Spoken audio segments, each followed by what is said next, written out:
దేవుని యొక్క అతి శ్రేష్టమైన నామమునకు మహిమ కలుగునుగాక. ఈ ఉదయకాలము మీకందరికీ వందనాలు తెలియచేస్తున్నాను. ఈ దినము మిమ్ములను బలపరచు దేవుని మాట. ప్రభువగు యెహోవాయే నాకు బలము. హబక్కూకు గ్రంథము 3వ అధ్యాయము 19వ వచనము. పలు పర్యాయములు బలహీనతల చేత అనేక మంది బాధపడుతూ ఉన్నారు. నిరాశ, నిస్పృహలు, ఏ పని చేయలేనటువంటి సందర్భాలు మన కుటుంబాల్లో తారసపడుతున్నాయి. కానీ దేవుడు మనతో సెలవిస్తున్నారు.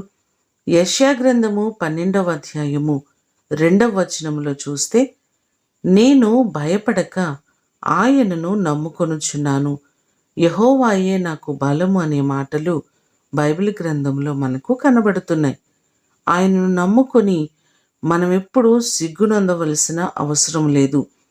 ఎన్నో మారులు మనము బలహీనులము, ఏమీ చేయలేమని అనుకుంటూ ఉంటాం.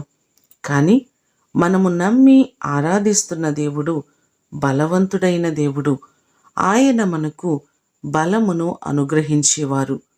యెహోవా కొరకు ఎదురు చూచువారు నూతన బలము పొందుతారని బైబిల్ మనకు సెలవిస్తుంది.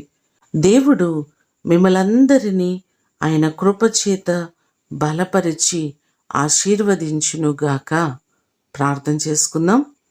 మమ్మలను మిక్కిలిగా ప్రేమించిన మా ప్రియ పరలోకపు తండ్రి, మీ పాదములకు వందనాలు ప్రభువా.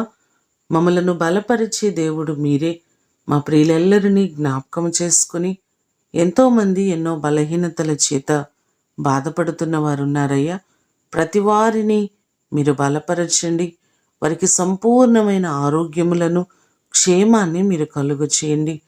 ఈ దినమంతా కూడా మీ సన్నిధి, మీ ప్రసన్నత ప్రతి వారికి మీరు కలుగ చేయమని యేసు నామమున అడిగి వేడుకొని పొందియున్నాము తండ్రి.